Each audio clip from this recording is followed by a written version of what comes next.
Merci à tous de nous rejoindre sur Viva. Tout de suite, les principaux titres de cette nouvelle édition de Viva Événement. À la une de l'actualité, aujourd'hui, la sortie des résultats du BEPC, fin du suspense et début des vacances.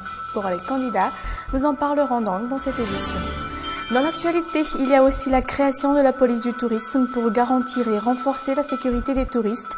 Qu'en pensent les tour opérateurs? Les réponses dans quelques minutes. Virus Ebola, combien sont les risques qu'il puisse nous atteindre? Nous visiterons l'unité de virologie de l'Institut Pasteur pour y répondre. Et enfin, dans l'actualité internationale, 2 vieillards condamnés à la prison à perpétuité pour crimes contre l'humanité au Cambodge. Détails dans cette édition.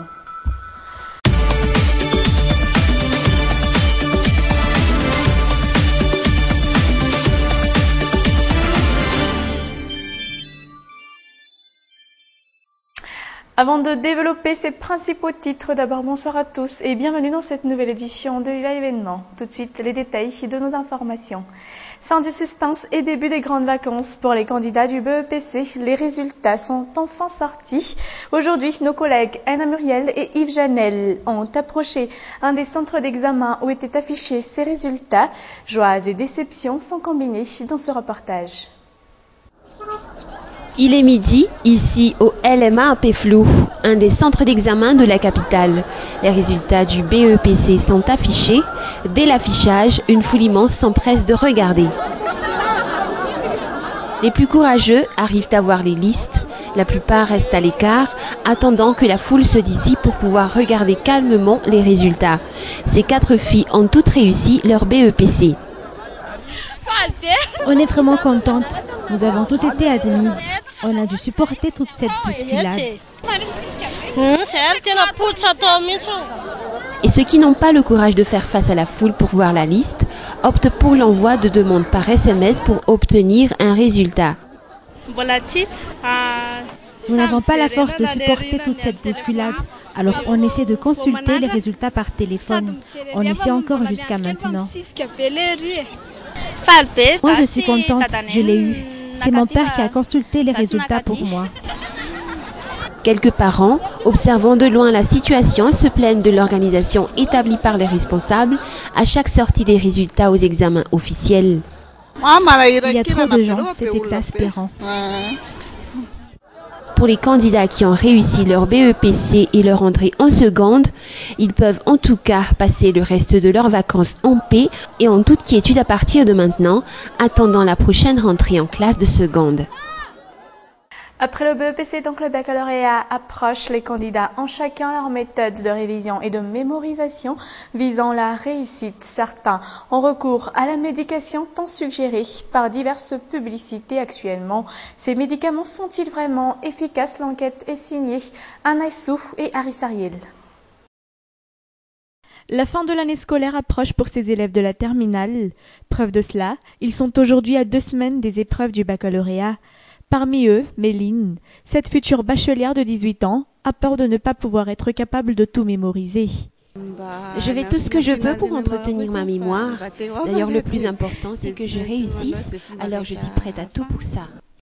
Elle est parmi ceux qui ont recours à la médication pour garantir une bonne mémorisation. J'ai consulté un médecin et il m'a prescrit un médicament de l'homéopharma. Ces types de médicaments sont de plus en plus nombreux depuis des années. Et contrairement à Méline, certains élèves ne sont pas convaincus par l'efficacité de la médication. Moi, personnellement, je suis contre la prise de médicaments car cela ne sert à rien.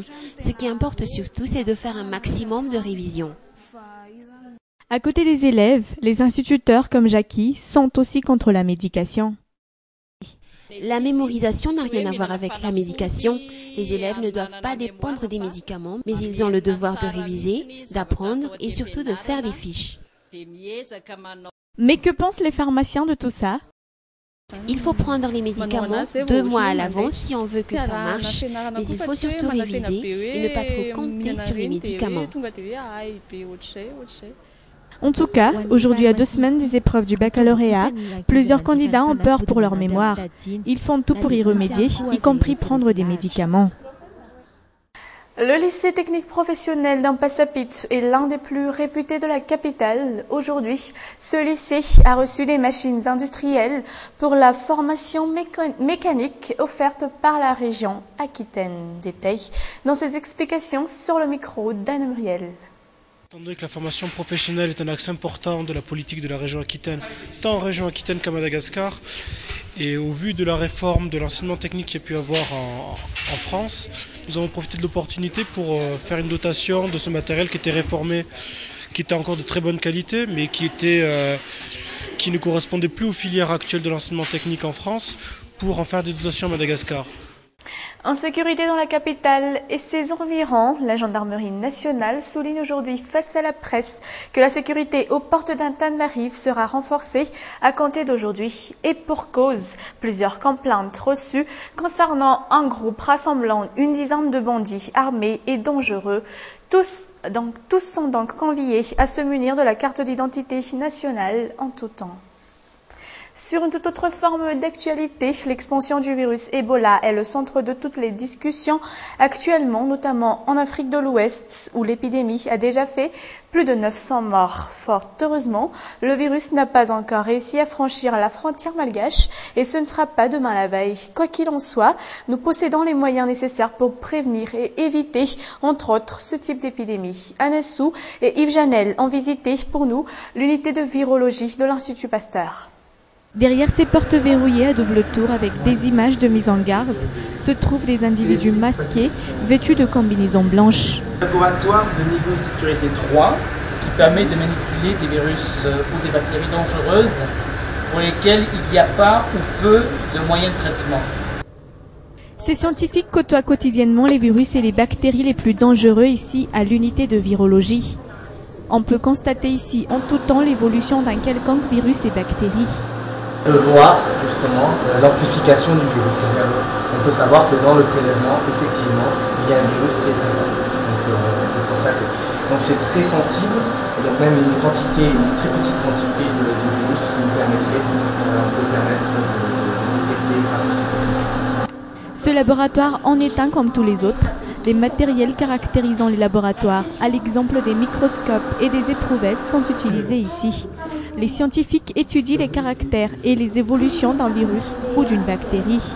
Donc à partir du prélèvement de quelqu'un, donc un prélèvement nasal ou de gorge, on va le mettre dans un milieu et on va le déposer sur des cellules. C'est donc des cellules particulières où le virus est capable de se développer et ensuite va être relâché dans le milieu. Et à partir de là, on est capable, avec une autre technique, des anticorps, de reconnaître le virus et de dire c'est tel type de virus. Tous les virus et bactéries font l'objet d'une étude dans ce laboratoire, pas uniquement ceux concernant les humains, mais aussi ceux des animaux. Et comme je vous le disais en titre, la police du tourisme verra le jour avant la fin de cette année, créée pour garantir et renforcer la sécurité des touristes. Les tours opérateurs, eux, l'avouent pourtant dans la lutte contre le tourisme sexuel. Le ministère et les opérateurs ne sont donc pas du même avis concernant les attributions de cette nouvelle police du tourisme. Tourakun Javouni. Des policiers, des gendarmes et quelques personnes qui seront soigneusement sélectionnées constitueront la police du tourisme. La police du tourisme sera représentée dans 6 grands sites touristiques, étant centrée dans la capitale. D'après les explications émergentes du ministère, la police du tourisme est créée pour renforcer et garantir la sécurité des touristes de passage dans la grande île.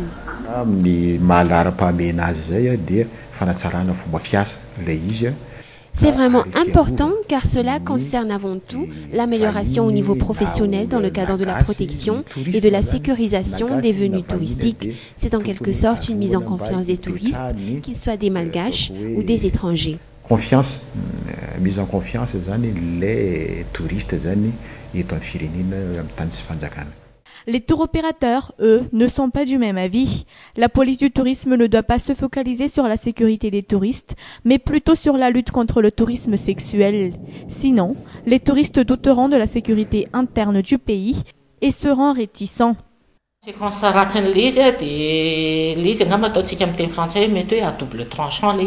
Cela a des conséquences néfastes à double tranchant car effectivement, les touristes penseront que l'état de la situation à Madagascar est à craindre, ce qui explique la mise en place d'une police du tourisme Donc, dans ce cas-là, si la création de la police est censée être bénéfique, c'est tout le contraire qui se produira.